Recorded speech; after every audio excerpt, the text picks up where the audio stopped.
पहली पीढ़ी Jenner वॉरसन shero ओनी जिसने एक पूरी पीढ़ी को एक रात में ही खत्म कर दिया था। अगर इनकी फाइट हुई तो कौन जीतेगा, हम इनका कंपैरिजन 1 वर्सेस 1 में करेंगे और देखेंगे अगर ये कैरेक्टर्स गन को डैमेज दे पाते हैं या फिर नहीं, और हरा पाएंगे या फिर नहीं, ये तो वीडियो में पता चलेगा। सेओक्डुवान ये बंदा वीकेस्ट किंग है, जिनको मैं इंक्लूड नहीं कर रहा उनसे तो स्ट्रैंग ही है। सेओक्डुवान के पास बस उसके हेडबट्स है जो कि ऑलरेडी काफी ज्यादा स्लो स्पीड के साथ है और ना ही इस बंदे के पास आईक्यू है। तो मेरा कहना बिल्कुल भी गलत नहीं रहेगा कि ये गन के ऊपर एक हिट भी लैंड नहीं कर पाएगा अगर गन उसको खुद को मारने दे।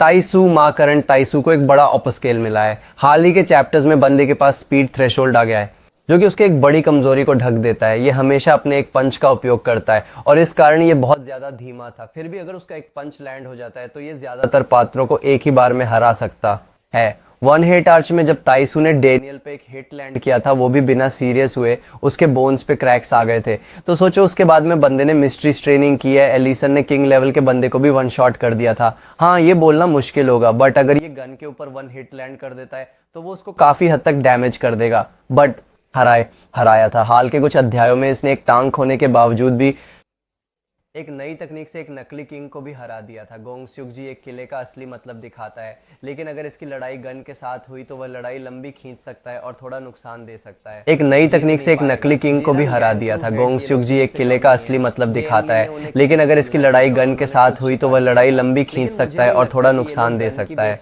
जीत नहीं कुछ कर पाएंगे। कैंक्रू हेड्स ये लोग किंग से कम नहीं है। जेएमली ने उन्हें किंग से तुलना की थी और उन्होंने खुद शिकार किया था, लेकिन मुझे नहीं लगता कि ये लोग गन की बेस फॉर्म के खिलाफ कुछ कर पाएंगे।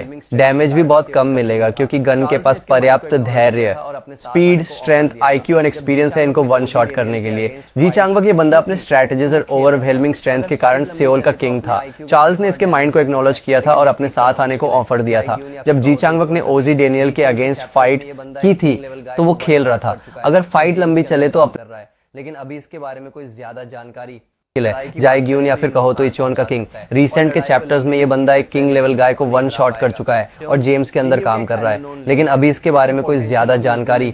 लड़ाई की बात करें तो ये नुकसान पहुंचा सकता है और लड़ाई को लंबी भी खींच सकता है, लेकिन गन को नहीं हरा पाएगा। सेओंग जीह्यू का एक अननोन लीजेंड, इसके पोटेंशियल को म्यूजिन ने देख के बोला था आपके पास सबसे मजबूत पोटेंशियल है जो मैंने कभी देखा है। इसने जेम्स ली के साथ 2-2 कोई थ्रेशोल्ड मैच नहीं होता कि जो साबित कर सकेगा कि यह फाइट का परिणाम जीतेगा। के साथ मिलकर लीजेंड को मारा था। इस बंदे ने जी चांगवक को वन शॉट कर दिया था और अब जेम्स ली के इक्वल माना जाता है, लेकिन मुझे नहीं लगता कि ये गन को हरा पाएगा। गन का जन्म ही गैब्रियल किम को सरपास करने के लिए हुआ था। हेल्दी ट्रू यूआई गन को गिटाई के सामने रखा जाए तो गन की इंजरीज उसे होल्ड बैक नहीं करेगी। वो गन गो गिटाई और जेम्स के समान स्तर पर होता, क्योंकि मेरे हिसाब से उसका और जेम्स का पोटेंशियल लगभग बराबर है, तो इसे जैसा चाहे वैसा लें। गिट किम गैब्रियल किम का बेटा जिसने जेम्स ली के साथ मिलकर लीजेंड को मारा था। इस बंदे ने जी चांगवक को वन शॉट कर दिया था और अब जेम्स ली के इक्वल माना जाता है, लेकिन मुझे नहीं लगता कि ये गन को हरा पाएगा। गन का जन्म ही गैब्रियल